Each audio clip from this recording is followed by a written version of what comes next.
దేవునికి స్తోత్రం కలుగును గాక. ప్రియులరా, కీర్తనాకారుడు ఈ రీతిగా మాట్లాడుతూ ఉన్నాడు. నీ మందిరమునందు నివసించేటువంటి ప్రజలు ధన్యులు అని. దేవుని మందిరములో నివసించేటువంటి ప్రజలు నిత్యము వారు ధన్యులు. కనుక ఇక్కడ ప్రసంగికర్త ఏమంటున్నాడనంటే, ఆ మందిరములోనికి పోవునప్పుడు నీ ప్రవర్తన జాగ్రత్తగా చూచుకొనవలెను. ఎందుకు చూసుకోవాలంటే, మనలను ధన్యులుగా మార్చేటువంటి దేవుని సన్నిధిలోనికి మనం ప్రవేశిస్తూ ఉన్నాం. ధన్యుడు అనగా ఎవడు? ధన్యుడు అనగా ఎవరు అనంటే, ధన్యుడు అన్న మాటకు అర్థం ఏంటనంటే ఆనంద జీవి. చెప్పండి, ఎవరు? ఆనంద జీవులను ధన్యులు అంటారు. ఎవరు ఆనందం కలిగిన వారు అనంటే, శరీరములో స్వస్థత ఉండి, కుటుంబములో సమృద్ధి ఉండి, మనస్సులో సంతోషముతో జీవించేటువంటి వారిని ఏమంటారంటే ఆనంద జీవులు అంటారు. చెప్పండి, ఏమంటారు? అయితే ఈ దినాల్లో చాలామంది కుటుంబంలో సమృద్ధి ఉంటే ఉండవచ్చును, కానీ శరీరంలో బలహీనతలు కలిగి ఒకవేళ బాధపడుతున్న వారు ఉంటే ఉండవచ్చు. లేకుంటే శరీరమందు మంచి ఆరోగ్యము కలిగి కుటుంబములో సమృద్ధి లేని వారు ఉన్నారు. కుటుంబములో సమృద్ధి ఉన్నప్పటికీ, శరీరమందు ఆరోగ్యం ఉన్నప్పటికీ, మనస్సు సంతోషాన్ని కోల్పోయి నిరాశ నిస్పృహలో ఉండేవారు అనేక మంది ఉన్నారు. సంతోషం ఉంటే సమృద్ధి లేకపోవచ్చు, లేకుంటే ఆరోగ్యం లేకపోవచ్చు. ఇలాగా ప్రతి మానవుడు కూడా బాధపడుతూనే ఉన్నాడు. కానీ ఇక్కడ దేవుని వాక్యం ఏమని చెబుతుందనంటే, నీవు దేవుని మందిరములోనికి ప్రవేశించి దానిలో నివసించటం ప్రారంభిస్తే నీవు ఎలా ఉంటావంట? సంతోషంగా ఉంటావు. దేవుని మందిరములో దేవుడు అంటున్నాడు, కీర్తనకారుడు అంటున్నాడు, దేవుని మందిరములో నీవు సంతోషించగలవు. నీ ఆరోగ్యం కుదిరి పడుతుంది, నీ సమస్యలు పరిష్కరించబడతాయి, నీకున్నటువంటి లేమి, నీకున్నటువంటి ఇబ్బంది, కరువు సమస్తమును కూడా తీర్చబడతాయి. ఇదే కీర్తనకారుడు కీర్తనలు అంటాడు, సింహపు పిల్లలు లేమి గలవై ఆకలి గొంటాయంట. నిన్ను ఆశ్రయించిన వారు ఎప్పటికీ ఆకలి గొనరు. అడవికి రాజు అయినటువంటి సింహమైన తన పిల్లలను పస్తు పెడుతుంది, కానీ దేవుణ్ణి ఆశ్రయించేవారు ఎప్పటికీ పస్తులు ఉండనేరరు. ఇదే కీర్తనకారుడు తన కీర్తనలో మాట్లాడుతూ ఇలా అంటాడు, నేను ఇశ్రాయేల్ ప్రజలకు రాజునయ్యాను, నా రాజ్యములో ఉన్నటువంటి ప్రజలందరినీ నేను చూస్తూ ఉన్నాను. దేవుణ్ణి ఆశ్రయించి నీతిమంతులుగా తీర్చబడినటువంటి పిల్లలు విడువబడుట అయినను, వారు భిక్షమెత్తుకొనుట అయినను నేను చూడలేదు. దేవుణ్ణి వెదకి, దేవుణ్ణి ఆశ్రయించి, దేవుని దగ్గరికి ప్రవేశించి నీతిమంతులుగా తీర్చబడినటువంటి వారి పిల్లలంట విడవబడడం దావీదు చూడలేదట. వారి పిల్లలంట భిక్షమెత్తుకోవటం రాజు చూడలేదట, తన రాజ్యములోనే చూడలేదట.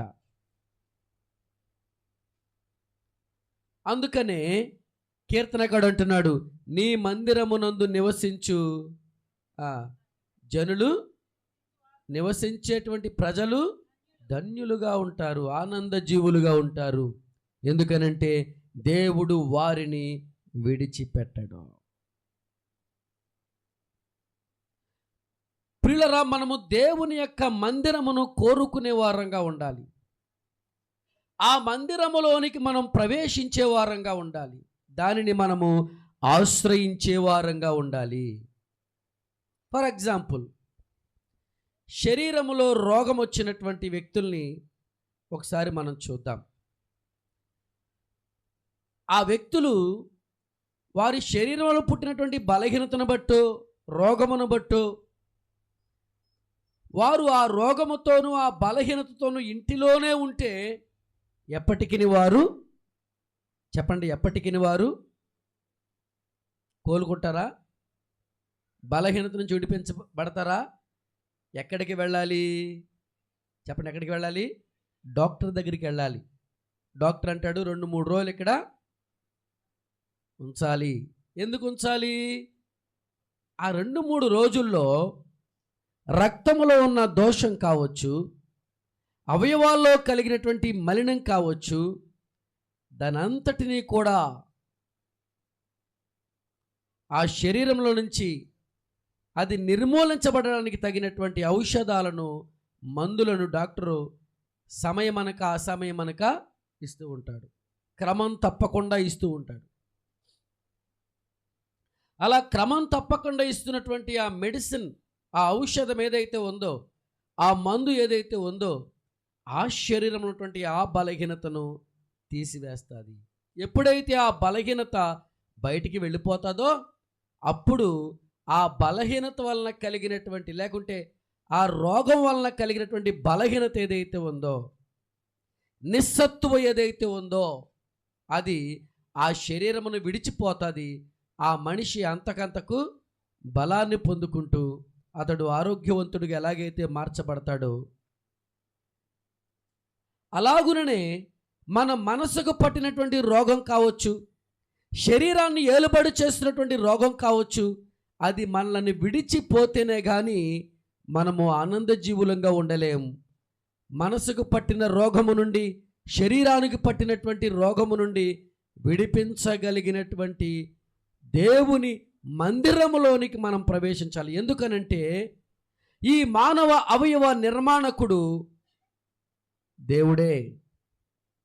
మట్టిని తీశాడు, బొమ్మను చేశాడు. ఆ బొమ్మలోనికి తన జీవవాయువును ఓదగా ఆ బొమ్మ ఏమైందంటే నరుడుగా, జీవాత్మ కలిగిన శరీరంగా అది రూపుదిద్దుకోగా ఆ శరీరాన్ని దేవుడు ఏమని పిలిచాడంటే నరుడు అన్నాడు. ఆ శరీరానికి ఆదాము అనేటువంటి పేరును పెట్టాడు. మానవ అవయవ నిర్మాణకుడు మన శరీరములో దాగిన ప్రతి బలహీనతను విరవగలిగినటువంటి వాడు. అవును ప్రియులరా, దేవుని పరిశుద్ధ లేఖనాలను బట్టి మనం ఆలోచన చేస్తే, ఎందుకు దేవుని మందిరములో నివసించేటువంటి ప్రజలు ధన్యులు అనంటే, ఎల్కానా అనేటువంటి ఒక పురుషుడున్నాడు. అతనికి 2 భార్యలు. ఒక భార్య పేరు హన్న, మరొక భార్య పేరు పెనిన్నా. పెనిన్నా సంతానము కలిగి, వివాహమైన తర్వాత సంతానము కలిగి సంతోషంగా జీవిస్తూ ఉంటే, హన్నా మాత్రం సంతానము లేక గొడ్రాలుగా పిలువబడుతూ, అవమానించబడుతూ, హేళన చేయబడుతూ, తృణీకరించబడుతూ హీనమైనటువంటి స్థితిలో ఆమె కనబడుతూ ఉంది. ఆమెను చూచిన వారల్లా కూడా ఆమె స్థితిని బట్టి ఎంతో హీనంగా ఆమెను చూస్తూ ఉన్నారు. ఆ సమయంలో ఆమె ఆలోచన చేసింది, నాకున్నటువంటి ఈ హీన స్థితి నుండి, నాకున్నటువంటి ఈ గొడ్డుమోతు స్థనము నుండి నేను ఎలా బడగలను? ఎలాగూ నేను విడుదల పొందగలను? నాకున్న ఈ హీనమైన స్థితిలో నుంచి, నాకున్నటువంటి ఈ గొడ్డుమోతు తనములో నుండి నేను ఏ విధంగా విడిపించబడగలను? ఆలోచన చేసింది. తన భర్తతో మాట్లాడుతుంది, అయ్యా, దేవుని మందిరమునకు నన్ను తీసుకుని వెళ్ళు, దేవుని మందిరమునకు నన్ను తీసుకుని వెళ్ళు. ఆ మాటను విన్నటువంటి ఎల్కానా హన్నాను వెంట పెట్టుకుని దేవుని మందిరంలోనికి తీసుకుని వచ్చాడు, యెరూషలేములోనికి తీసుకుని వచ్చాడు. షిలోహులో ఉన్నటువంటి దేవుని మందిరానికి తీసుకుని రాగా ఆమె ఆ మందిరములోనికి వెళ్ళి కన్నీరు విడుస్తూ ఉంది. దేవా, పెనిన్నాకైతే నువ్వు సంతానాన్ని ఇచ్చావు, ఆమె చాలా గౌరవప్రదమైనటువంటి బ్రతుకులో ఉంది. ఇక్కడ నేనైతే పిల్లల్ని కనలేక గొడ్డుమోతుదానిగా ఉండి హీనమైనటువంటి స్థితిలో నేనున్నాను. నన్ను చూచిన వారందరూ నన్ను చాలా హీనముగా చూస్తూ ఉన్నారు. నాకు సహాయము చేయవా అని దేవుని మందిరములో రోదించి కన్నీరు కార్చి ఏడుస్తూ ఉంది. ఒక్క బిడ్డను నాకు దయచేయి ప్రభువా. బహుశా ఆమె అంతకుముందు అనేక ప్రయత్నాలు చేయొచ్చు. చాలామంది అంటూ ఉంటారు, ఆ ప్రయత్నాలేవి పరిశుద్ధ గ్రంథంలో రాయబడలేదు కదా. భక్తుడైనటువంటి యోహాను చెబుతూ ఉంటాడు, ఒక వ్యక్తిని గురించి ప్రతి సంఘటన పరిశుద్ధ గ్రంథంలో రాయగలిగితే ఈ భూమి ఆకాశాలు కూడా పట్టవంట. కాబట్టి సందర్భాన్ని బట్టి సమయాన్ని బట్టి మనము ఆలోచిస్తూ ఉండాలి. ఇక్కడ బహుశా హన్నా అనేకమైనటువంటి తిప్పలు పడి ఉండొచ్చు. ఎందుకంటే మనం కూడా నేటి దినాల్లో మనం చూస్తూ ఉన్నాం, సంతానము లేనటువంటి, వివాహమయ్యి 2-3 సంవత్సరాలు దాటి సంతానం కలగకపోతే వారు ఎంతమంది డాక్టర్లను సంప్రదిస్తూ ఉన్నారో మనం చూస్తూ ఉన్నాం. వారు ఎన్ని ప్రయత్నాలు చేస్తూ ఉన్నారో మనం చూస్తూ ఉన్నాం. వారు ఎక్కడికి పరుగులు తీస్తూ ఉన్నారో మనం చూస్తూ ఉన్నాం. ఈ రోజుల్లోనే పిల్లల కొరకు అన్ని పరుగులు తీస్తే మరి ఆ రోజుల్లో ఇంకెన్ని పరుగులు తీసుంటారంటారు? ఈరోజు యేసు ప్రభు ప్రేమ మన మీద ఉండి పిల్లలున్నా లేకపోయినా, భర్త ఉన్నా లేకపోయినా, వైధవ్య స్థితిలో ఉన్న దేవుని వాక్యం వారికి బాధ కలగకుండా జీవించగలిగే ఉపదేశం మనకి ఇచ్చింది కాబట్టి పిల్లలు లేనటువంటి వారు ఈ దినాన్న అంత బాధ అనుభవించే స్థితిలో లేరు. కానీ ఆ దినాల్లో అయితే భర్త చనిపోతే ఆ స్త్రీకి సమాజంలో ఏ విలువ, గౌరవ, మర్యాదలు లేవో, ఏ పుణ్య కార్యక్రమాల్లోనికి వారిని పిలవరో, పిల్లలు లేనటువంటి ఆ స్త్రీని కూడా ఏ పుణ్య కార్యక్రమాల్లోనికి పిలవరు. ఎందుకనంటే ఆమె అడుగు పెడితే గనక ఆమె మీద ఉన్న శాపం మన మీదకి వస్తుందేమోనని. కాబట్టి చాలా కన్నీరు కారుస్తూ ఉంటారు వాళ్ళు. వాళ్ళ జీవితాల్లో చాలా వేదన ఉంది. ఎంత వేదన లేకపోతే, ఎంత దుఃఖము లేకపోతే, ఎంత బాధ లేకపోతే తన భర్త అయినటువంటి ఎల్కానాతో చెబుతూ ఉంది, హన్నా, నేను చాలా ప్రయత్నాలు చేసేసానయ్యా, ఈ ప్రయత్నాల ద్వారా నాకు ఫలితం ఏమి కలగలేదు. ఇక చివరగా చేరుకోవలసినటువంటి ప్రయత్నం ఒకటే ఉంది. సృష్టించిన సృష్టికర్త అయినటువంటి దేవుని సన్నిధిలోనికి నన్ను తీసుకుని వెళ్ళు. అవును, గర్భఫలము లేనప్పుడు ఆదికాండం 30వ అధ్యాయంలో మొదటి వచనంలో కూడా ఉంటుంది. రాహేలు, లేయా అనేటువంటి ఇద్దరున్నారు. వీరిరువురు కూడా యాకోబుకు భార్యలై ఉన్నారు. రాహేలు చాలా అందమైనది, లేయా జబ్బు కలిగింది. అయితే లేయాకు దేవుడు పిల్లలను అనుగ్రహించాడు. ఇక్కడ రాహేలు మాత్రం తానుకి పిల్లలు లేకపోవుట చూచి తన భర్త దగ్గరికి వెళ్ళి ఈ రీతిగా మాట్లాడుతుంది. ఏమని మాట్లాడుతున్నది? చూచి అసూయపడి యాకోబుతో ఇలా మాట్లాడుతూ ఉంది, నాకు గర్భఫలమును ఇమ్ము, నేను చచ్చిపోతా. ఎందుకు? పిల్లలు లేనటువంటి బ్రతికెందుకు? సంతానం లేనటువంటి జీవితం ఎందుకు? నాకు సావే చరణ్యం. ఎందుకంటే ఈ అవమానాన్ని నేను తట్టుకోలేను, ఈ బాధను నేను తట్టుకోలేను.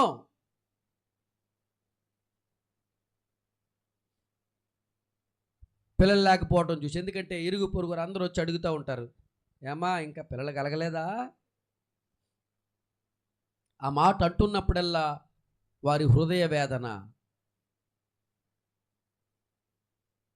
తింటాకి అన్నీ ఉన్నాయి, మంచి భర్త ఉన్నాడు, సమృద్ధిలో ఉన్నారు, కానీ మనసులో అశాంతి, లోటు, తృప్తి లేనటువంటి జీవితం. లోటును బట్టి ఆమెకు తృప్తి లేదు. అన్నీ ఉన్నా కానీ అది సమృద్ధిగా అనిపించట్లేదు. కాబట్టి తన భర్తను అడుగుతూ ఉంది, నాకు సంతానం నిమ్ము. అక్కడ యాకోబు ఒక చక్కటి సమాధానాన్ని చెబుతాడు. రగులు కొనగా నేను నీకు గర్భఫలమును ఇయ్యకపోయినా దేవునికి నేనేమన్నా ప్రతిగా ఉన్నానా? నీకు గర్భఫలం ఇవ్వకపోతే నేను బాధ్యున్నా? దేవుడు నీ గర్భాన్ని తెరగకపోతే నేను బాధ్యున్నా? ఈ లోకంలో చాలామంది అనుకుంటూ ఉంటారు, నేను ఈ పని చేశాను, సక్సెస్ అయ్యాను, నాకు పిల్లలు కలిగారు, నేను సక్సెస్ కుటుంబ జీవితంలో, నేను తలంచిన పనేటి అది సక్సెస్ అనుకుంటారు. కానీ కీర్తనకాడు అంటున్నాడు, దేవుడు గనక ఆ పనిని సక్సెస్ చేయకపోతే, దేవుడు గనక నీ ఎడల ఆయన నీ ఆశీర్వాదం కొరకు ఉద్దేశాన్ని కలిగి ఉండకపోతే, నువ్వెన్ని ప్రయత్నాలు చేసినా నీ జీవితంలో నువ్వు అనుకున్నది కావచ్చు, నువ్వు కోరుకున్నది కావచ్చు, దేన్ని నీవు సాధించలేవు, దేన్ని నువ్వు పొందుకోలేవు. పొందుకున్నట్టుగానే అనిపిస్తుంది కానీ దాన్ని నీవు అందుకోలేవు.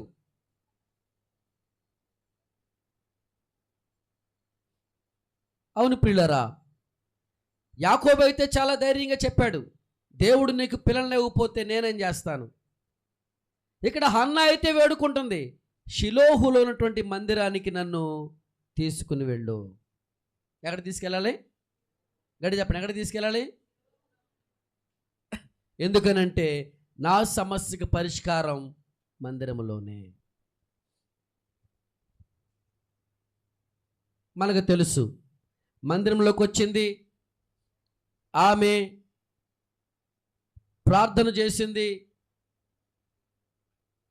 ప్రవక్త వచ్చాడు, మరలా మీదటికి సంవత్సర కాలమందు నీ కౌగిటిలో కుమారుడు ఉంటాడని ఆశీర్వాదాన్ని ఇచ్చాడు అన్నట్టుగానే ఆమె సంతానాన్ని పొందుకుంది. దేవునికి మహిమ కలుగునుగాక.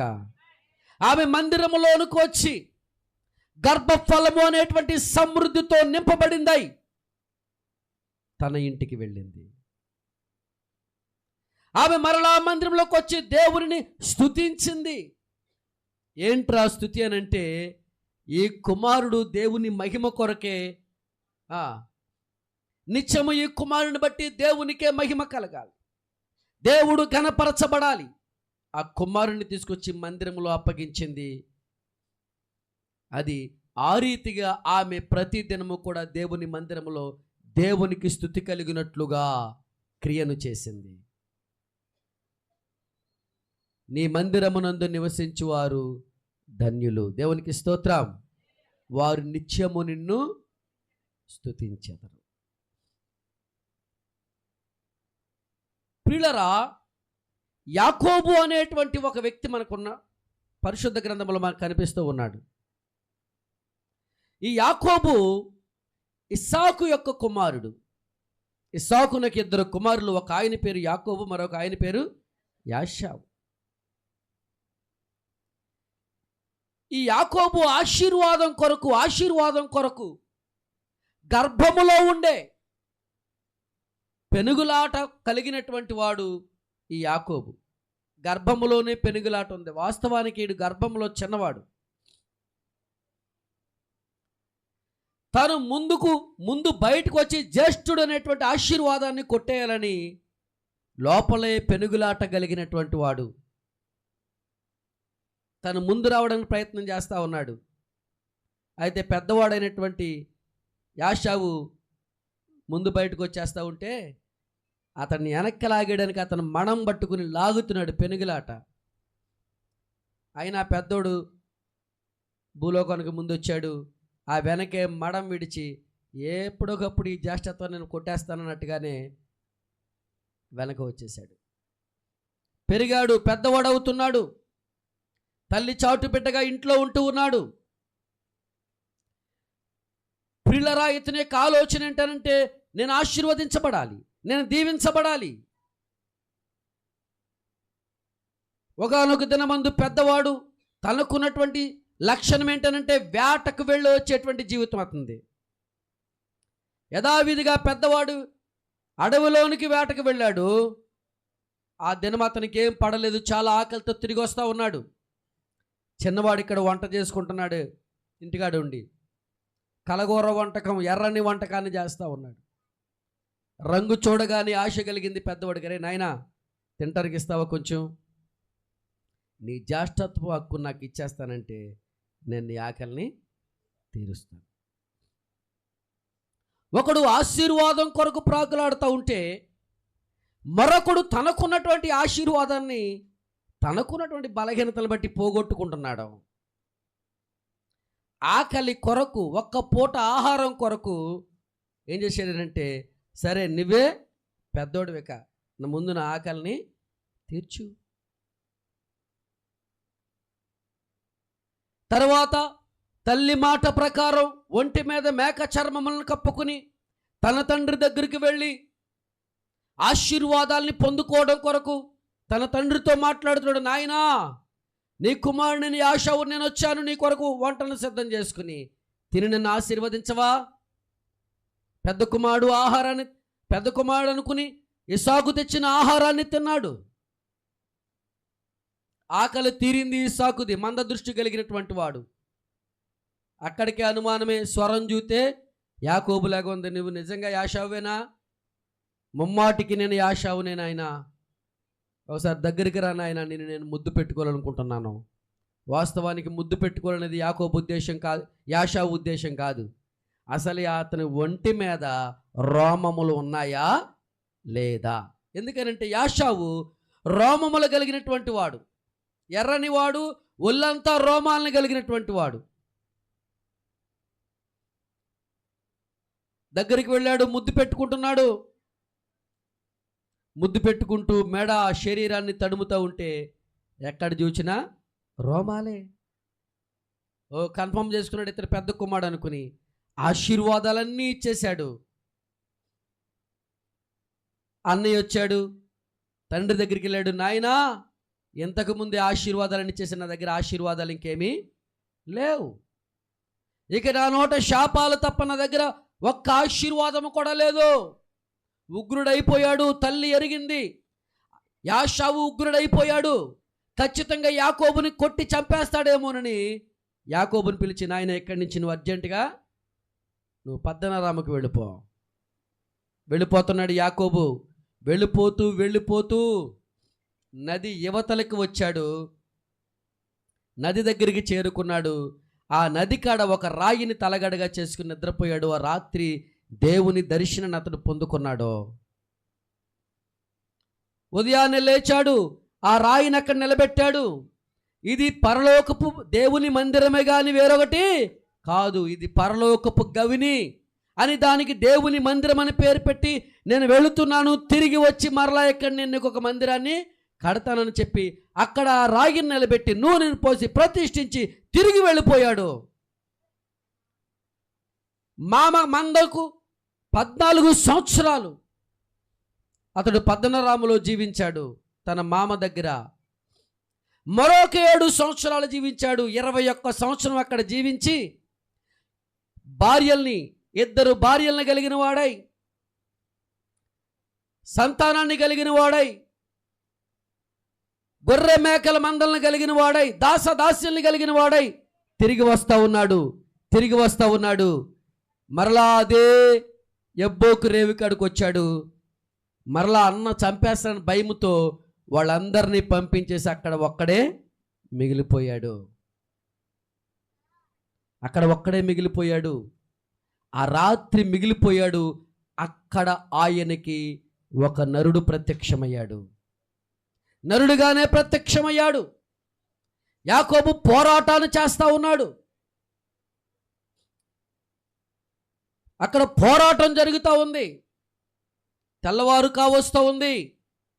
యాకోబు అడుగుతున్నాడు, నువ్వు నన్ను ఆశీర్వదించాలి. అతను అంటున్నాడు, లేదు లేదు, తెల్లవారైపోతుంది, నేను వెళ్ళిపోతాను. యాకోబు అంటున్నాడు, నీవు నన్ను ఆశీర్వదించితేనే కానీ నేను నిన్ను విడిచిపెట్టను. ఇదేంటిది? కుమారులు కలిగిన వాడు, సంతానం కలిగినటువంటి వాడు, గొర్రె మేకల మందలను కలిగినటువంటి వాడు, దాసదాసుల్ని కలిగినటువంటి వాడు, తనకు మాత్రమే కాదండి, తన అన్నకు కూడా కొంత భాగాన్ని ఏర్పాటు చేసినటువంటి వాడు. తాను మొదటగా ఎక్కడైతే రాయిని నిలబెట్టి ప్రతిష్ఠించాడో అదే స్థలం అక్కడ ఆగిపోయి ఇప్పుడు అడుగుతున్నాడు, నీవు నన్ను ఆశీర్వదించితేనే కానీ. ఎందుకో తెలుసా? గొర్రె మేకల మందలున్నాయి, దాసదాసి జనమున్నారు,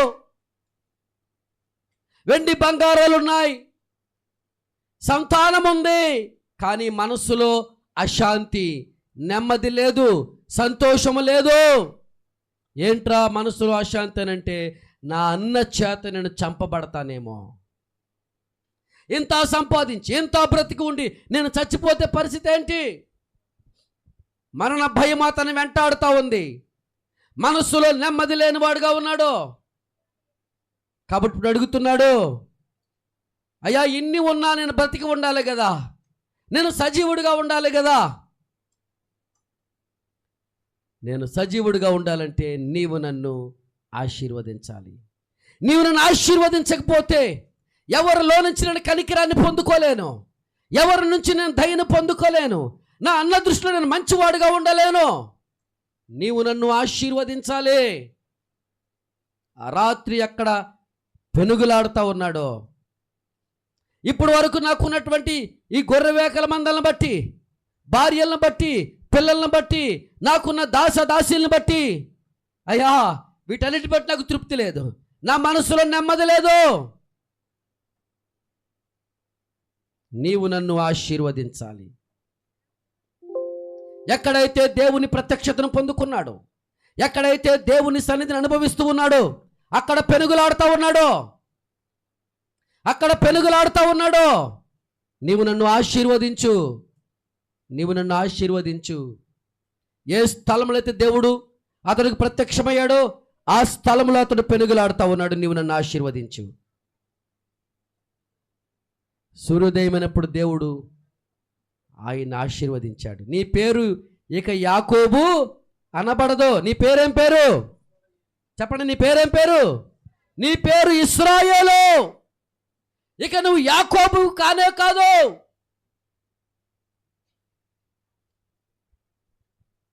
నీ తండ్రితో చేసినటువంటి వాగ్దానాన్ని నేను నీలో స్థిరపరుస్తాను. ఆశీర్వాదాన్ని పట్టుకుని అతడు తిరిగి మరలా తన స్వదేశంలోనికి చేరాడు. అతడు దేవునితో ఏ స్థలంలో అయితే పెనుగులాడాడో అది దేవుని సన్నిధే కానీ వేరొకటి.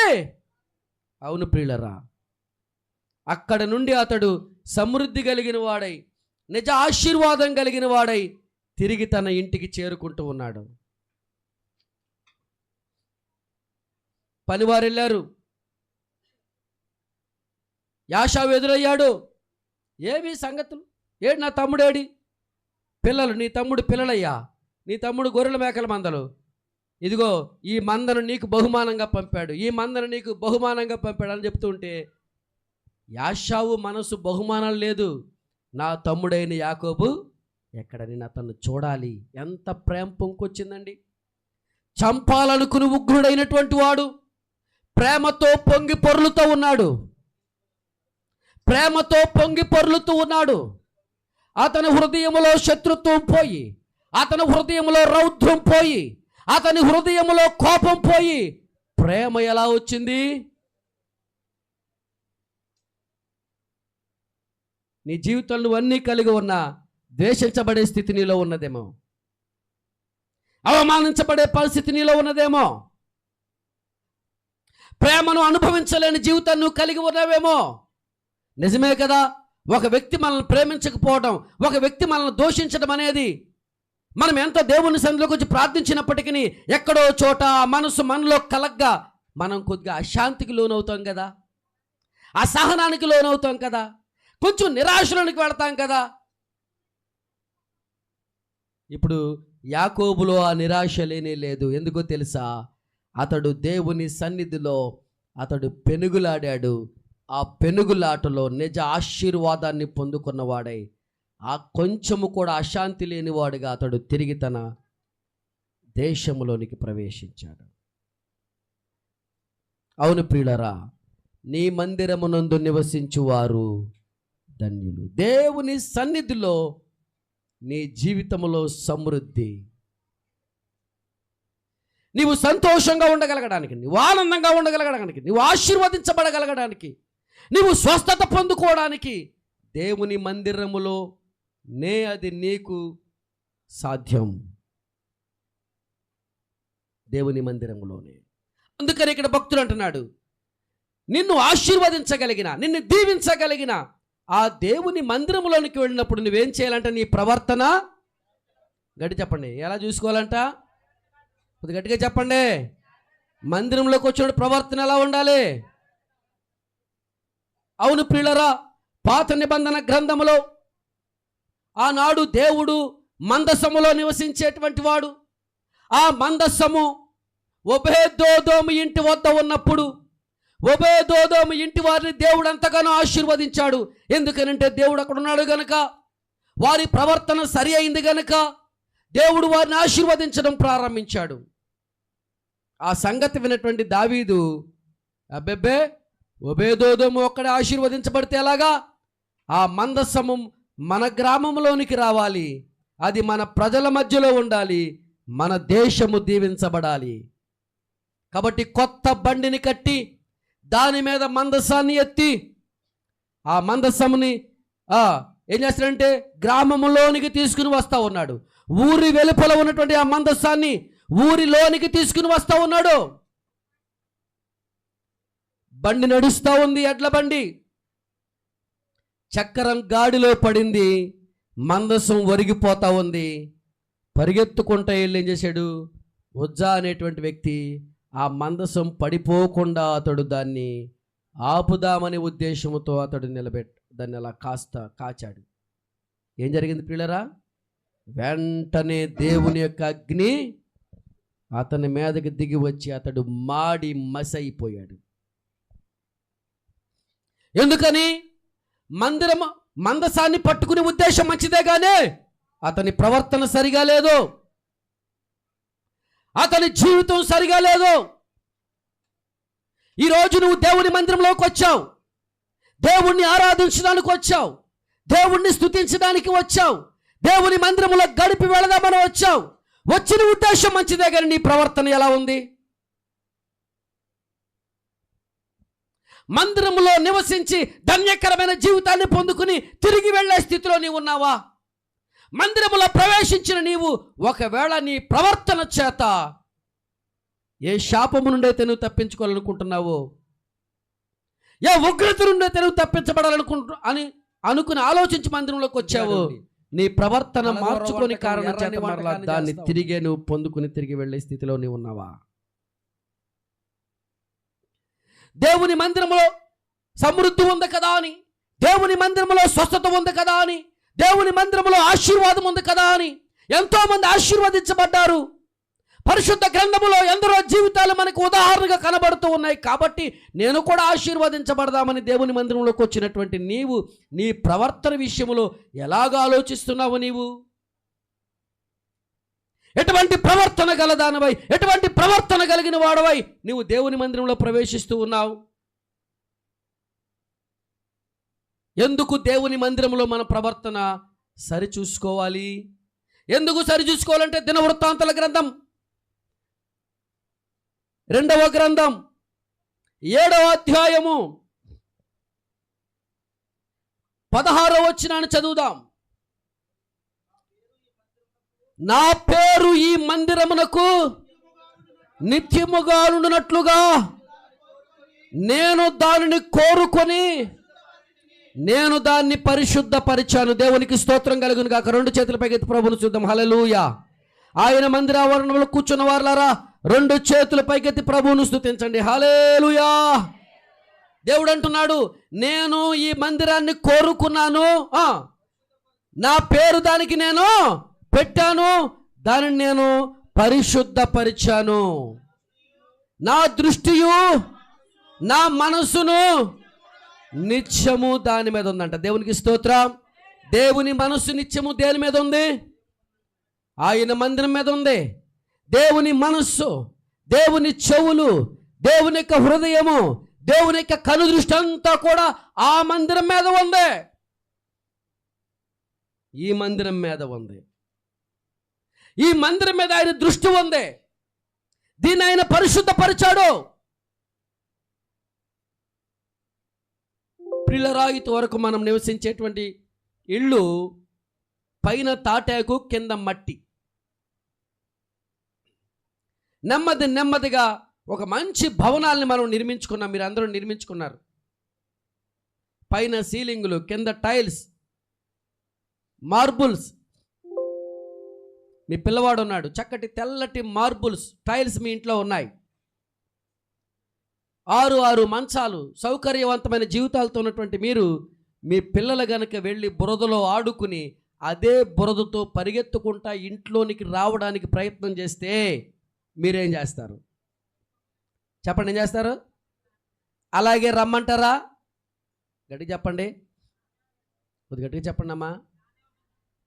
ఒకవేళ అలాగే వచ్చాడు అనుకుందాం, అలాగే వచ్చి ఇంట్లోకి వెళ్ళాడు అనుకుందాం, ఆ ఇల్లు ఏమవుతుంది? చెప్పండి, ఆ ఇల్లు ఏమవుతుంది? కొద్ది గట్టిగా చెప్పండి అందరూ. ఆ ఇల్లు ఏమవుతుంది? అది పాడైపోతుంది. అవును ప్రియులరా, ప్రవర్తన మారకుండా, పరిస్థితులు మార్చుకోకుండా, బ్రతుకులు మార్చుకోకుండా ఆ దినాన్ని కూడా అనేకులు దేవాలయములకు ప్రవేశించారంట. చూద్దామా? దినవృత్తాంతాలు 2వ గ్రంథం, అదే దినవృత్తాంతాలు 2వ గ్రంథం 36వ అధ్యాయము 13-14 వచనాలను చదువుకుందాం. మరియు దేవుని నామమును బట్టి తన చేత ప్రమాణము చేయించిన నెబుకద్నెజరు రాజు మీద అతడు తిరుగుబాటు చేసెను. ఆగండి, ఎవరి మీద తిరుగుబాటు చేశాడంట? నెబుకద్నెజరు రాజు మీద తిరుగుబాటు చేశాడు. ప్రమాణము చేయించిన నెబుకద్నెజరు రాజు మీద. నెబుకద్నెజరు రాజు ఏం చేశాడు తెలుసా? ఇశ్రాయేల్, ఇగో యెహోవాయే దేవుడు. అతడు బుద్ధి వచ్చి గడ్డి మేసే పరిస్థితుల నుంచి విడిపించబడిన తర్వాత సమస్తానికి చాటింపు వేశాడు. దేవుని మందిరం పరిశుద్ధమైనది, దేవుడు ఆయన ఒక్కడే దేవుడు, ఆయన తప్ప మీరు ఎవరిని ఆరాధించడానికి వీల్లేదని అందరి చేత ప్రమాణము చేయించాడు నెబుకద్నెజరు రాజు. ఆ నెబుకద్నెజరు రాజు మరణించిన తర్వాత సిద్కియా అనేటువంటి వ్యక్తి రాజు అయ్యాడు. రాజు ఏం చేశాడు? అతడు చాలా మొండిగా అతడు ప్రవర్తించడం ప్రారంభించాడు. తన హృదయాన్ని కఠినం చేసుకోవడం అతను ప్రారంభించాడు. తన హృదయాన్ని కఠినం చేసుకున్నటువంటి అతడు నెబుకద్నెజరు చేయించినటువంటి ప్రమాణమును ఏం చేశాడు? అతడు కొట్టివేసి, చదువుదాం, అతడు మొండితనమును వహించి ఇశ్రాయేలు దేవుడైన యెహోవా వైపు తిరగగా తన మనస్సును కఠినపరుచుకొనెను. అదియు కాక యాజకులలోను జనులలోను అధిపతులు గలవారును అన్యజనులను పూజించుచు ఏహమైన విగ్రహములను వారి హృదయాల్లో పెట్టుకుని బహుగా ద్రోహులై యెహోవా యెరూషలేమును పరిశుద్ధపరిచిన మందిరము లోపలికి వచ్చి దానిని అపవిత్రపరిచారు. వారి ప్రవర్తన సరిగా లేదు గనక, వారి హృదయ స్థితి సరిగా లేదు, వారు మొండితనము కలిగిన వారుగా మారిపోయారు. వారు హృదయాన్ని కఠినపరచుకోవడం ప్రారంభించారు. వారి హృదయము కాఠిన్యముతో నింపబడి ఉంది. దేవుని వైపు తిరిగినట్టుగానే ఉన్నారు కానీ వారి హృదయములలో హేయమైన వాటన్నిటిని కూడా వారి హృదయములో పెట్టుకుని వారు దేవుని మందిరములోనికి వారు ప్రవేశిస్తూ ఉన్నారట. దేవునికి మహిమ కలుగును గాక. దేంట్లో ప్రవేశిస్తున్నారు? వారి హృదయాలు ఎలా ఉన్నాయి? వారి జీవితాలు ఎలా ఉన్నాయి? అపవిత్రంతో ఉన్నాయి. హేయమైనవన్నీ కూడా హృదయంలో పెట్టుకున్నారు. వారు దేవుని మందిరంలో ప్రవేశించారు. ఆశీర్వదింపబడిన పరిశుద్ధ మందిరం వారి ప్రవర్తనను బట్టి, వారి స్థితిని బట్టి అది ఎలా మారిపోయిందంట? అవును, బురదతో ఉన్నటువంటి నీ కుమారుడు ఇళ్ళంతా తిరిగేస్తూ ఉన్నాడు. తెల్లగా ఉన్నటువంటి ఆ ఇళ్ళంతా ఏమైపోద్ది? అతడు మంచం ఎక్కేశాడు, పరుపులు తిరుగుతున్నాడు, పరుపు మీద పడుకున్నాడు. ఆ పరుపు అంతా ఎలా అయిపోద్ది? ఈలోపు ఎవరైనా ఇంటికి చుట్టాలు వచ్చారేగా ఉంటారు, అమ్మా సమయం లేదా ఇల్లు శుభ్రం చేసుకోవడానికే. ఎందుకు? ఆ ఇంట్లోనికి ఆ కుమారుడు శుద్ధి లేకుండా వచ్చేసాడు కానీ. కాబట్టి నువ్వేం చేస్తావు? నీ కుమారుడు కాళ్ళు చేతులను శుభ్రంగా కడిగేస్తావు, స్నానం చేయించేస్తావు, అప్పుడు ఇంట్లోనికి తీసుకుని వస్తావు. ఎందుకంటే నీ ఇల్లు ఎలా ఉండాలి? శుభ్రంగా ఉండాలి. కాబట్టి నువ్వు ఎంతో జాగ్రత్త వహిస్తావు. అందుకే నీ ఇల్లు అందంగా ఉంటుంది. నీ బ్రతుకు కూడా అందంగా ఉండాలంటే దేవుని మందిరంలో ప్రవేశించే నీవు నీ ప్రవర్తనను జాగ్రత్తగా చూసుకోవాలి. అలా వారు చూసుకోలేదు కనుక ఆ మందిరం ఏమైందనంట? అపవిత్రమైంది. దేవుడు అంటున్నాడు, నేను నా మనసును దాని మీద ఉంచానయ్యా,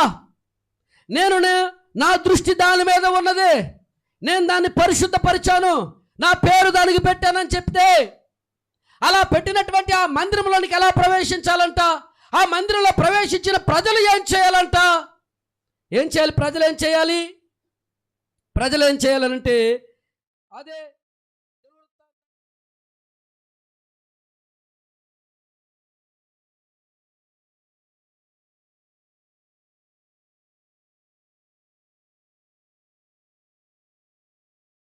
తగ్గించుకుని ఏం చేయాలంట? ప్రార్థన చెయ్యాలి, దేవుణ్ణి వెదకాలి, చెడు మార్గాలను విడిచిపెట్టాలి. దేవునికి స్తోత్రం కలుగును గాక. ఎన్ని పనులు చేయాలి? 1, తగ్గించుకోవాలి. చెప్పండి, ఏం చేయాలి? గడి చెప్పండి, ఏం చేయాలి? కొంచెం గట్టిగా చెబుదాం. తెల్లని బట్టలు వేసుకొచ్చాం, చాలా తెల్లగా ఉన్నాయి బట్టలు. మోకరించాలి అన్నాను, కింద కొంచెం మురికిగా ఉంది, బట్టలు పాడవుతాయి. హృదయపూర్వకంగా మోకరించగలుగుతామా? ఏం పాడైపోతాయి. కాబట్టి ఏం చేస్తాం? దేహం విలువైందా, వస్త్రం విలువైందా? చెప్పండి. విలువలేని నీ వస్త్రం కొరకు విలువైన జీవితంతో దేవుని దగ్గర నువ్వు మోకరించలేకపోతున్నావు. దేవుని మందిరంలో నిన్ను నువ్వు తగ్గించుకోలేకపోతున్నావు. నువ్వు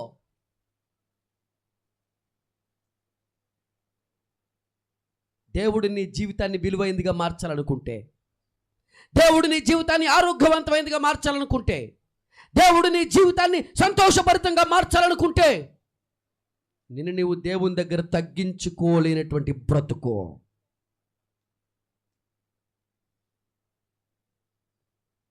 దేవుని మందిరంలోకి ప్రవేశించిన వారు జాగ్రత్తగా ఉండాలి. ఎలా ఉండాలి తెలుసా? తమ్మును తాము తగ్గించుకోవాలి. ఎందుకని? ఈ మందిరము దేవుని మందిరము. ఒకవేళ ఎక్కడ నువ్వు మోకాళ్ళు ఉంచకపోతే అక్కడ నువ్వు మోకాళ్ళు ఉంచుతావు. ఎక్కడ? వంగని మోకాళ్ళని, వంగని మోకాళ్ళని యేసయ్య ఎదుట వంగిపోవును, యేసయ్య ఎదుట వంగిపోవును.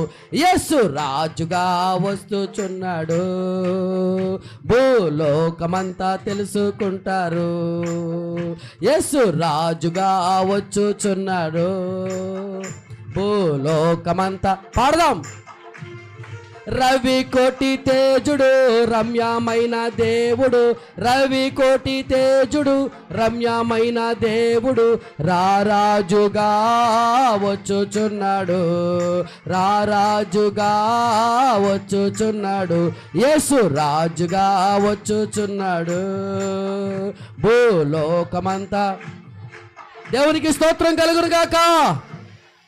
ఒకవేళ ఇప్పుడు నువ్వు మోకాళ్ళు అంచకపోతే ఆయన రాజుగా వచ్చే ఆ ఆగమన దినమందు నువ్వు భూలోకంలో చూస్తావు కానీ ఎత్తబడవు. ఎత్తబడినటువంటి నీవు అప్పుడు నీ మోకాళ్ళు వంగుతాయి మాట. ప్రభువా, నీ ఉపదేశము నేను ఇలా వినకపోతేనే,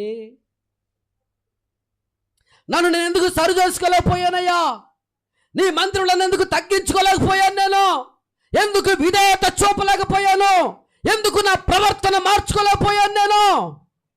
అప్పుడు రొమ్ము కొట్టుకుని ఏడుస్తావు. అప్పుడు రొమ్ము కొట్టుకుని ఏడుస్తావు. ఇప్పుడు కొట్టుకోకపోతే ఆయన మందిరం నుంచి అంటే మనల్ని మనము తగ్గించుకోవాలి. రెండవది ప్రార్థన చెయ్యాలి. మూడవది ఏ మార్గాలు విడిచిపెట్టాలి? గట్టి చెప్పండి. ఏ మార్గాలు విడిచిపెట్టాలి? కొద్ది గట్టిగా చెప్పండి. వచ్చేటప్పుడు భూలోకంలోకి ఏం తేలేదు, వెళ్ళేటప్పుడు ఏమి ఈ లోకంలోకి వచ్చేటప్పుడు ఏమీ తేలేదు, ఏమీ తీసుకుని వచ్చేటప్పుడు తేలేదుగా, వెళ్ళేటప్పుడు వచ్చేటప్పుడు ఏం తేలేదు, వెళ్ళేటప్పుడు ఏం మొయ్యలేవు కానీ తీసుకెళ్ళవు. కానీ ఒకటి మాత్రం వాస్తవం, దేవుని వాక్యము మాట చెప్తుంది, నీ క్రియలు నీ వెంట వస్తూ ఉన్నాయి. నువ్వు తగ్గించుకోలేదా? నీ ప్రవర్తన మార్చుకోలేదా? నీ చెడు జీవితాన్ని విడిచిపెట్టలేదా? మందిరంలోకి వచ్చి అలాగే వెళ్ళిపోతున్నావా? నీ క్రియలు ఏవైతే ఉన్నాయో, నీ విడిచిపెట్టని క్రియలు ఏవైతే ఉన్నాయో అవి నీతోనే ఉన్నాయి కనుక అవి నీతోనే వస్తాయి. నీ క్రియలను బట్టి నీవు తీర్పు పొందుతావు. మంచివైనను చెడ్డవైనను ఆయన దగ్గర క్రియలు వస్తాయట.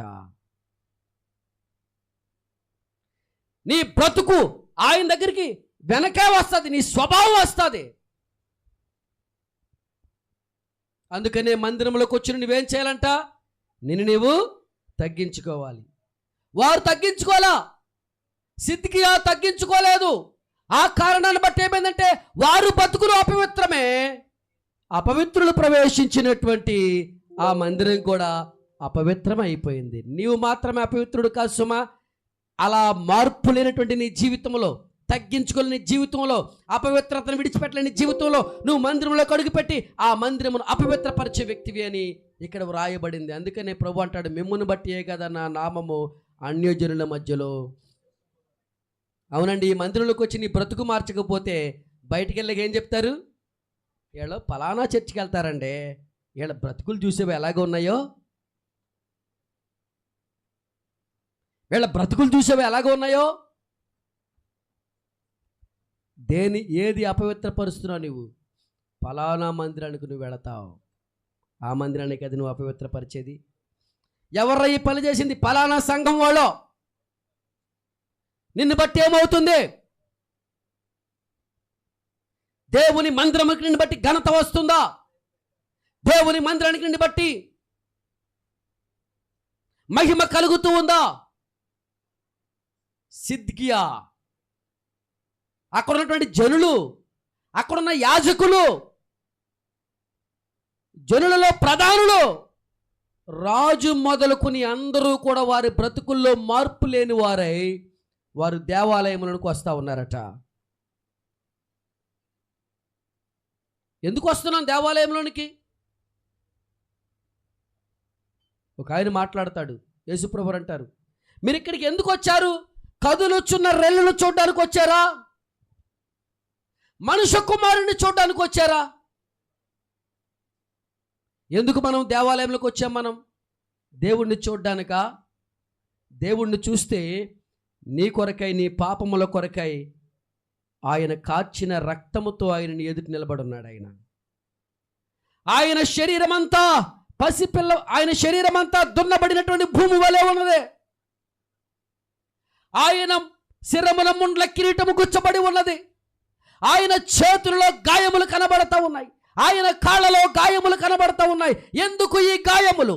ఎందుకు ఆ కోళ్ళ దెబ్బలనంటే నీవు నేను నీ ప్రవర్తన నా ప్రవర్తన వల్ల కలిగిన పాపము నుండి విడిపించబడ్డారుగా కదా మందిరంలోకి వచ్చిన నీవు దేవుణ్ణి చూడగలిగితే ఎందుకు నీ పాపముల కొరకు ఆయన రక్తమును కార్చాడని, ఆ రక్తము ద్వారా నేను కడగబడి నీతిమంతుడిని కావాలని ఎందుకు నువ్వు అనుకోలేకపోతూ ఉన్నావు?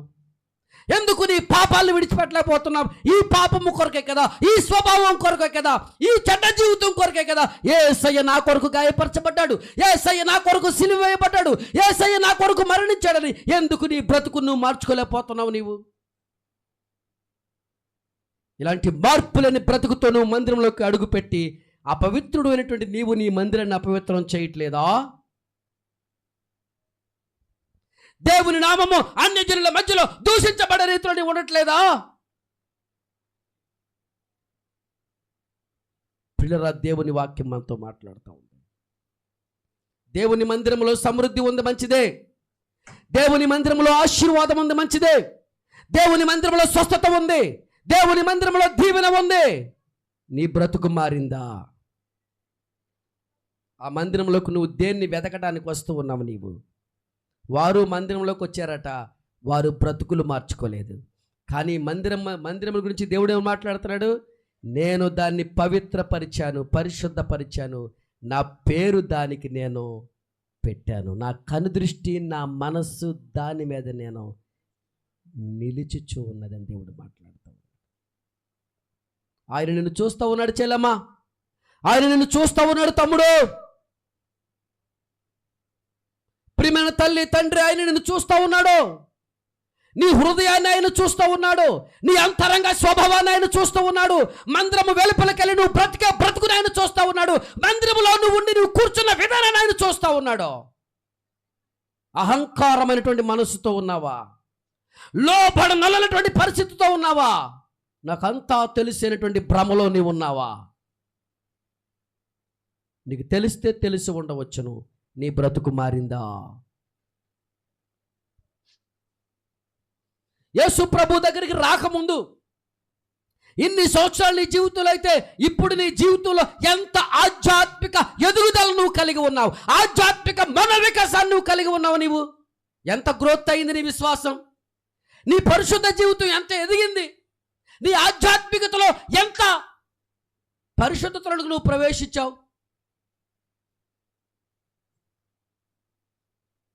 ఆధ్యాత్మిక జీవితం భూలోకములో సంబంధించే ఏ విషయాన్ని కూడా లక్ష్య పెట్టనివ్వదు. నిందైనా అవమానమైన హేళనైనా దేవుని కొరకే చచ్చిపోవాలని నిలబెడతాది, దేవునికి మహిమ కలగాలనేటట్టుగా ముందుకు నడిపిస్తుంది. అంతేగాని ఓడిపోనివ్వదు పరిశుద్ధమైన జీవితం. అందుకనే భక్తులు ఓడిపోలేదు. వారు ఖడ్గాలతో పొడవబడినప్పటికీ సంతోషంగా మరణించారు. వాళ్ళ ముఖాల్లో ఎక్కడ నిస్పృహ కనిపించలేదు. వాళ్ళు స్తంభాలకి నిలబెట్టి వారికి తారును పూసి కాగడాల వల్ల వెలిగిస్తూ ఉంటే నవ్వుతూ వెలిగారే కానీ, వారి శరీరాలు కాలిపోతున్నప్పటికీ నవ్వుతూ ఉన్నారే కానీ వారు ఎక్కడా బాధపడలేదు. భక్తుల జీవితాలు చదవండి, మిషనరీల చరిత్రలు చదవండి. మనం ముందుకు ఈ క్రైస్తవ్యాన్ని వ్యాపింపజేసినటువంటి ఎందరో హతసాక్షుల జీవితాలు మీరు చదవండి.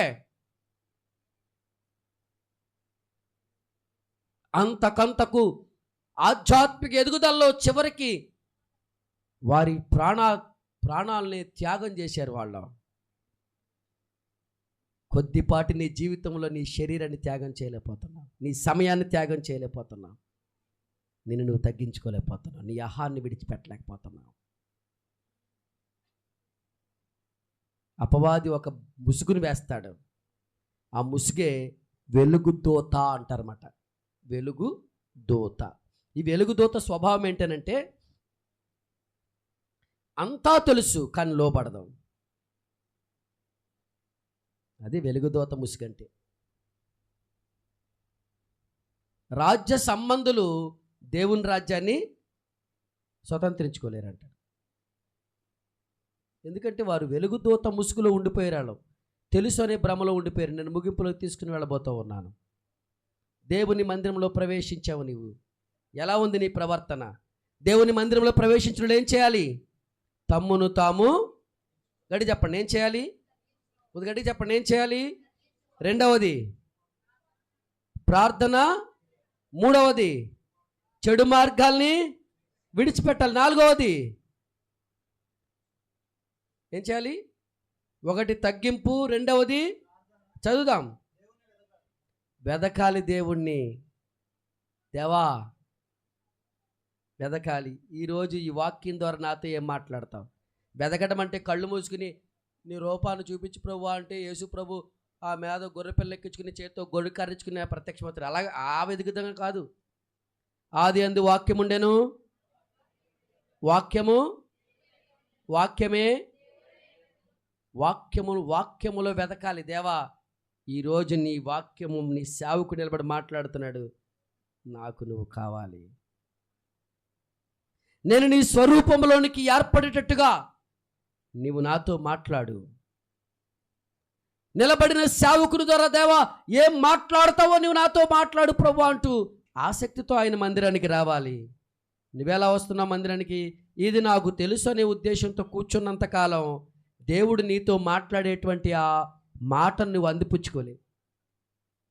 వెలుగు సంబంధాలు, అందుకనే వారు వెలుగు సంబంధాలు ఎందుకు మిగిలిపోయారు అనుకుంటా? వాళ్ళంతా తెలుసు అనేటువంటి పరిజ్ఞానంతో ఉండి వాళ్ళు ఎప్పటికీ దేవుని యొక్క మాటల్ని వారి జీవితాల్లోనికి తీసుకోలేరు. ఎందుకంటే ఇది మనకు కాదు, ఇది మనకు కాదు, ఇతను తప్పు చెప్తున్నాడు, ఇది సరిగా చెప్పలేదు.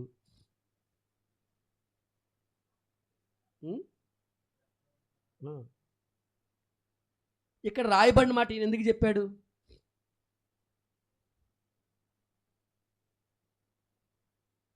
నేను మరలా చెప్తున్నాను, బైబిల్లో అన్ని విషయాలు ఒకేసారి ముద్రించి రాస్తే గనక, అన్ని విషయాలు ఒక్కొక్క వ్యక్తి యొక్క ఉదాహరణ షునేమిరాలి జీవితాన్ని గురించి రాస్తే గనక, ఆమె కులం ఏంటి, ఆమె గోత్రం ఏంటి, ఆమె అసలు ఆవిడ లోపల బయట అని రాస్తే కనుక పుస్తకం చాలదు. అలాగే ఏలియా గురించి రాస్తే మొత్తం తెష్బీడైనటువంటి ఏలియా అని రాసి ఉంటుంది తప్ప వాళ్ళ తల్లిదండ్రుల గురించి అక్కడ రాయబడలా. అవన్నీ అవసరం లేదు.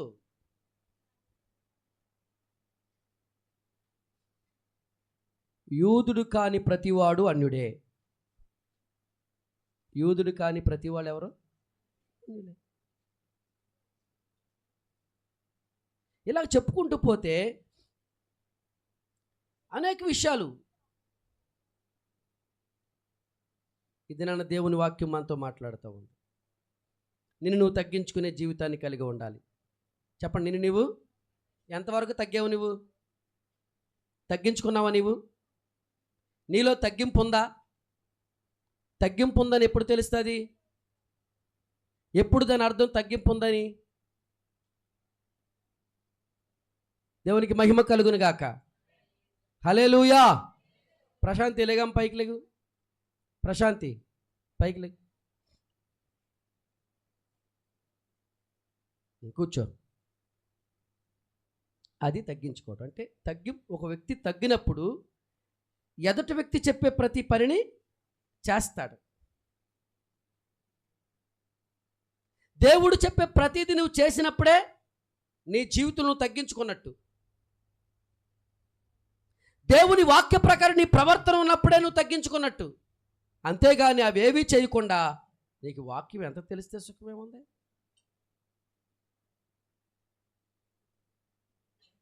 కుమార్ గారు ఉందంటారా? ఉందా? ఉంటుందా? వాక్యం అంతా తెలిసినప్పటికీ ఆయన వాక్యములు ఉన్న ప్రకారం చేయకపోతే నిజంగా తగ్గించుకున్నట్ట? నిజంగా దేవుని మాటకు లోబడినట్ట? నువ్వు తగ్గించుకునే జీవితం నువ్వు కలిగి ఉండాలి. తమ్మును తాము తగ్గించుకుని ప్రార్థన చేసి తన్ను వెదకి, దేవా ఈరోజు నువ్వు నాతో మాట్లాడు.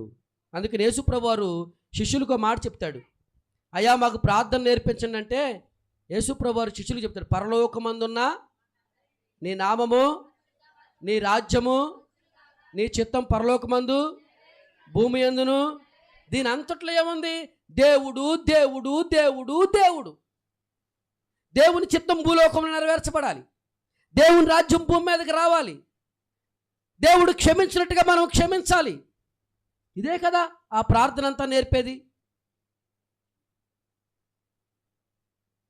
దీని ద్వారా, ఈ ప్రార్థన ద్వారా యేసు ప్రభు వారికి ఏం నేర్పించాడంటే, మీరు ప్రతిదీ కూడా దేవుని మీదే, నేడు మాకు కావలసిన అనుదిన ఆహారం మాకు ఎవరిని అడగాలి? ప్రతి దానిలో నువ్వు దేవుని మీద ఆధారపడాలని నేర్పే ప్రార్థనే పరలోక ప్రార్థన. నీ చిత్తము నా ఎడల భూలోకములో పరలోకములు ఎలాగైతే నేను ఉండాలనుకుంటున్నావో అలాగ భూలోకంలో నెరవేర్చబడాలి నా ద్వారా నీ చిత్తం. దేవుని చిత్తానికి మనం లోపడాలి, దేవుని ఉద్దేశానికి మనం లోపడాలి, దేవుని సంకల్పానికి మనం లోపడాలి. దేవుని మనస్సు నేరుగా మనసు ప్రకారం మనం బ్రతికినప్పుడు, ప్రియమైన దేవుని బిడ్డలారా, మనము దేవుని సన్నిధిలో సంపూర్ణ సమృద్ధితో, సంతోషముతో, ఆనందముతో నింపబడిన వారమై తిరిగి ఇంటికి వెళతాం. జస్ట్ చిన్న ఎగ్జాంపుల్, ఒక ధనవంతుడు యేసు ప్రభు దగ్గరికి వచ్చాడు. బోధకుడా, నిత్య జీవానికి వారసుని నేనేమి? దేవుని దగ్గరికి వచ్చాడు. దేవుడు అన్నాడు, ధర్మశాస్త్రాన్ని నెరవేర్చన్నాడు. అతడేమన్నాడు? నా బాల్యం నుండి ధర్మశాస్త్రాన్ని నెరవేరుస్తున్నాడు. కానీ ప్రభు అన్నాడు, వచ్చావు గనక, అడిగావు గనక నీ ఆస్తిని మీ పేదలకిచ్చి వెళ్ళమన్నాడు. వాడు ఎందుకు వెళ్ళిపోయాడు తెలుసా? మిగిలిన దుఃఖంతో. ఎందుకు వెళ్ళాడు తెలుసా? ఏంటి పిచ్చి పట్టిందా ఈయనకేమన్నాను? ధర్మశాస్త్రాన్ని నెరవేర్చాలి కదా, ధర్మశాస్త్రాన్ని నెరవేరుస్తున్నాను నేను. కానీ ప్రభు అంటున్నాడు, ఆ దేవుడు అనేటువంటి నేను చెప్తున్నాను, నీ ఆస్తిని మీ పేదలకు ఇచ్చే అన్నాడు.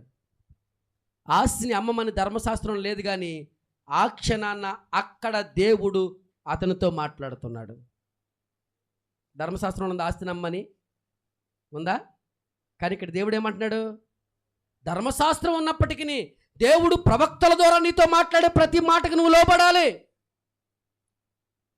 ధర్మశాస్త్రం ప్రకారం ఎలీషా మాటలకు ప్రజలు లోబడలేదు. అక్కడ ధర్మశాస్త్రంలో రాయబడిన మాటలే చెప్పలేదు. అక్కడ దేవుడు ఏ మాట పలకమంటే ఆ మాట ఎలీషా పలికాడు. దేవుడు ఏ మాట పలకమంటే ఆ మాట ఏలియా పలికాడు.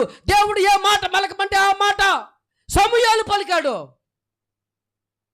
యేసు ప్రభు కూడా అంటున్నాడు, నీ ఆస్తిని మీ పేదలకు ఇచ్చే అంటే, అతడు ధర్మశాస్త్రాన్ని నెరవేర్చాను, ఆస్తిని ఎందుకు విడిచిపెట్టుకోవాలి?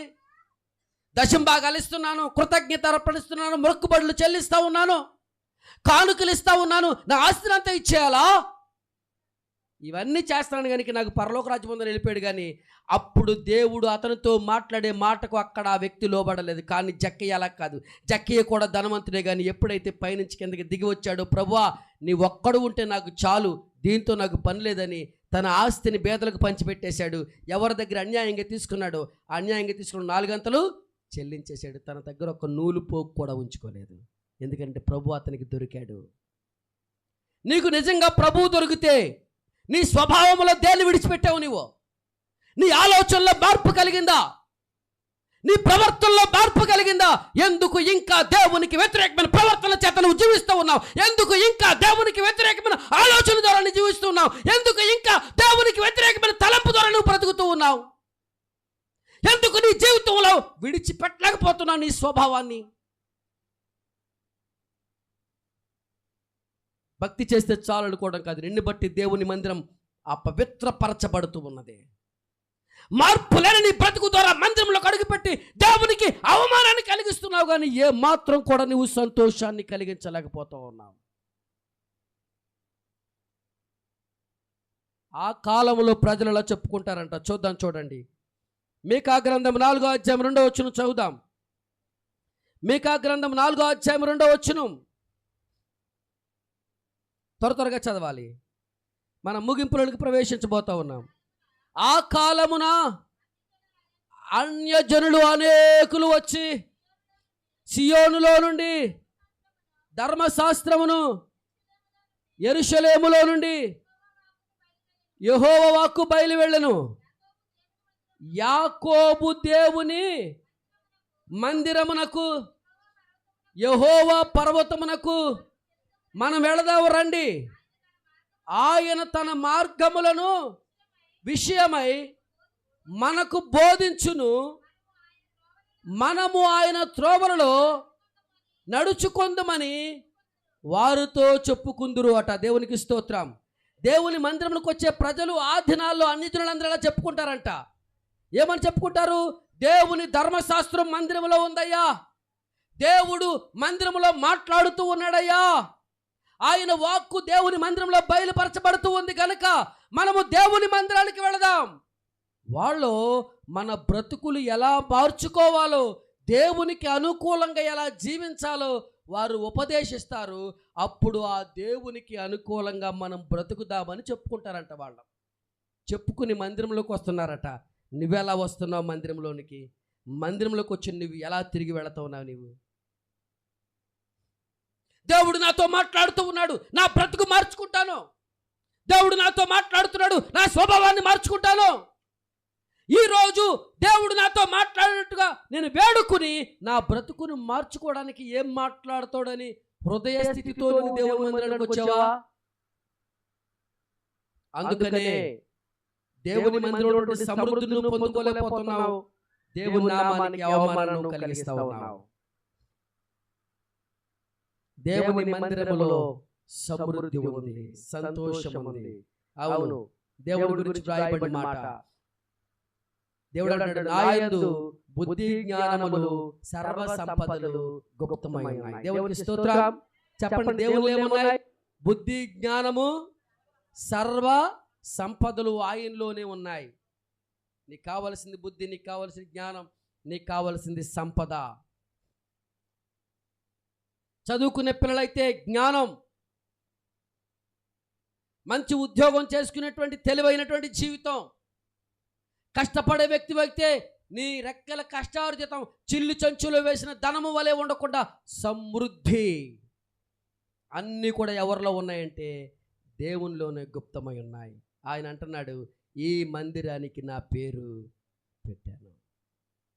నువ్వు ఈ మందిరంలోకి వచ్చి నీ బ్రతుకు మార్చుకోవడానికి నువ్వు ప్రార్థన చేసుకుని మందిరంలోకి వస్తే, నేను దేవుని కొరకు బ్రతికే మాటలు దేవుడు నాతో మాట్లాడతాడు, ఆ మాటల ప్రకారమైన బ్రతుకుతాను నిర్ణయంతో దేవుని మందిరానికి వస్తే, ఇదిగో హన్నా ఏ విధంగా అయితే సంతానాన్ని పొందుకుని సమృద్ధితో తిరిగి వెళ్ళిందో, యాకోబు ఎలాగైతే అతడు యాకోబుగా మిగిలిపోకుండా అనేక జనాంగాలకు తండ్రిగా ఇశ్రాయేలుగా మార్చబడ్డాడో, దేవుడు నీ జీవితాన్ని కూడా ఆశీర్వదించడానికి ఆయన సిద్ధంగా ఉన్నాడు. ఆయన మందిరావరణములో నువ్వు తిరిగి వెళ్ళే ఈ సమయంలో నీ రోగము నుంచి నువ్వు విడుదల పొందేయాలని దేవుడు కోరుకుంటున్నాడు. నీ శాపము నుండి నువ్వు విడిపించబడి వెళ్ళడానికి దేవుడు నీ కొరకు సిద్ధముగా ఉన్నాడు. ఇక్కడ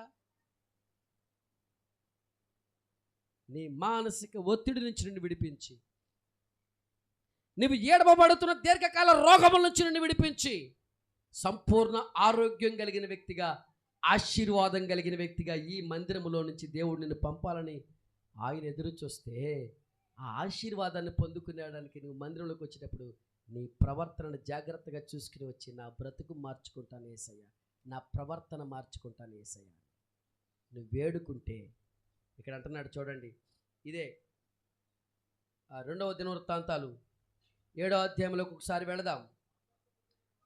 ఆకాశమందు అలాగే నిన్ను జీవితాన్ని మార్చుకుంటానికి దేవుని మందిరంలోకి వచ్చి నీవు ఆ రీతిగా ప్రార్థిస్తే, దేవుడు అంటున్నాడు, ఆకాశము నుండి నేను వారి ప్రార్థన ఆలకిస్తాను, వారి పాపాలను క్షమిస్తాను, నేను వారిని స్వస్థపరుస్తా. దేవునికి స్తోత్రం.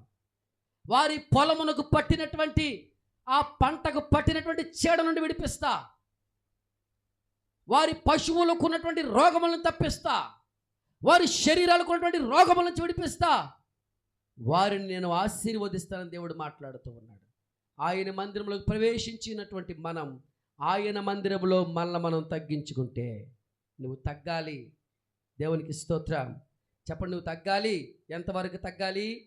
యేసు ప్రభువారు చెప్పారు, ఎంతవరకు తగ్గాలంటే నీ ఎదుటివానికి పరిచర్య చేసే అంతగా తగ్గాలి. ఎంతగా తగ్గాలంట? గడికి చెప్పండి, ఎంతగా తగ్గాలి? నీ ఎదుటివానికంటే నేను చాలా అల్పుణ్ణి అని అనుకుని ఆయన పాదాలు కడిగినంతగా నువ్వు తగ్గాలి. యేసు ప్రభు ఏం చేశాడు? ఆయన దేవుడయ్యుండియు ఆయన ఏం చేశాడు? ఆయన నడుమునకు తువాలు కట్టుకుని, పళ్ళాన్ని చేత్తో పట్టుకుని, ఒక బౌల్తో నీళ్లు పట్టుకుని తన శిష్యుల దగ్గరికి వెళ్ళి వారి పాదాలు దాని మీద పెట్టి ఆ నీరు పోసి శుభ్రంగా కడిగి ఆయన తువాలతో తుడిచి ఇలా అన్నాడు. ఏమన్నాడు? నేను మీకు ఎలాగైతే పరిచర్య చేశానో మీరు కూడా మీ ఎదుటివాని కొరకు అలాగే పరిచర్య ఎవరు చెప్పాడు ఈ మాట? శిష్యులకు. వెళ్ళండి, లోకంలోకి వెళ్ళండి మీరు. ప్రతివాడు తన ఎదుటివాని ఎడల దేన మనసు అనే వస్త్రాన్ని. ఎక్కడ తగ్గుతున్నావు నువ్వు నీ ఎదుటోడి దగ్గర? నిన్ను నువ్వు ప్రదర్శించుకోవడానికి తగ్గింపు స్వభావం నీలో ఉందా? విధేయత నీలో ఉందా? సహనము నీలో ఉందా? ఓర్పు నీలో ఉందా? క్రీస్తు వలె జీవించే బ్రతుకు నీలో ఉందా?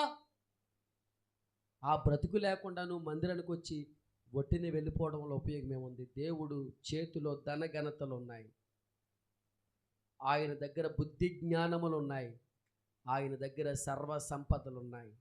నీ సమస్యకు పరిష్కారం, నీ రోగానికి విడుదల ఆయన మందిరంలో ఉంది. ఎంతోమంది రోగులను యేసుప్రభు వారు దేవుని మందిరంలో వాక్యాన్ని బోధించి రోగులను స్వస్థపరిచారు. మందిరంలో రోగులు స్వస్థత పొందారు. అన్నీ ఆయన మందిరంలో ఉన్నాయి. ఇది స్వస్థత అనే సమృద్ధి, ఆశీర్వాదం అనే సమృద్ధి, సంపద అనే సమృద్ధి, జ్ఞానము అనే సమృద్ధి, ఆధ్యాత్మిక అభివృద్ధి అనే సమృద్ధి ఆయన మందిరంలో ఉంది. ఈ మందిరం, ఈ సమృద్ధిని జీవితంలోనికి వచ్చి ఈ సమృద్ధితో నువ్వు తిరిగి వెళ్ళాలంటే నువ్వు తగ్గించుకోవాలి. ప్రకటింపబడుతున్న వాక్యములో నుంచి యేసయ్య నాతో ఏం మాట్లాడుతున్నాడని దేవుని వెదకాలి. నీ పాపాన్ని దేవుడు నీతో మాట్లాడగా ఆ మాటలలో నుండి వచ్చినటువంటి నీ లోపం ఏదైతే ఉందో దాన్ని నువ్వు విడిచిపెట్టాలి. అది నువ్వు విడిచిపెడితే ఈరోజే దేవుని యొక్క తడు తన సమృద్ధితో నింపి నీ ఇంటికి నిన్ను పంపడానికి ఆయన సిద్ధంగా ఉన్నాడు. కావాలా ఈ సమృద్ధి నీకు? కావాలా ఈ స్వస్థత నీకు? ఒకసారి నీ ప్రవర్తనను జాగ్రత్తగా పరిశీలన చేసుకో. సిద్కియా తన మనుషులు, అక్కడ ఉన్నటువంటి యాజకులు, ప్రవక్తలు, అక్కడ ఉన్నటువంటి గనులు వారి బ్రతుకును మార్చుకోలేదు, అపవిత్రులుగానే ఉన్నారు. మందిరం కూడా అపవిత్రమైపోయింది. కానీ ఆనాడు అన్యజనులైతే అందరూ ప్రవేశించి మన మార్గాల్ని మనం మార్చుకుందాం, ఉపదేశము చేయబడుతుంది, ఉపదేశానుసారంగా మనం బ్రతుకులను మార్చుకుందాం అనుకున్నారు.